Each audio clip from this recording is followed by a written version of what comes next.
Magandang balita naman, makakapag-aral na ang mahihirap na kabataan sa tulong ng libreng edukasyon sa City College of Naga. Yan ang tinutukan ng aming kasama, si Grace Rifama Simando ng Radyo ng Bayan Naga.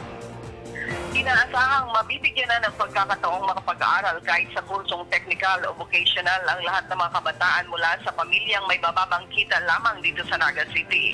Sa tulong ng bagong bukas na City College of Naga o CCM, nakakatapos lang na pasinayaan ni na Mayor Chan Bongat, makakapag-enroll na ang mga kabataang hindi kayang papag-aralin ng kanilang mga magulang sa mga pribadong universidad dahil sa mataas na tuition fees. Ang City College of Naga na pamamahalaan ng Naga City Government ay pag-aari mismo ng lungsod. Ito'y nag-o-offer ng mga technical vocational courses tulad ng midwifery, automotive, welding, slaughtering at management service course. TESDA at CHED ang katuwang ng City Government sa pangasiwa ng paaralang ito.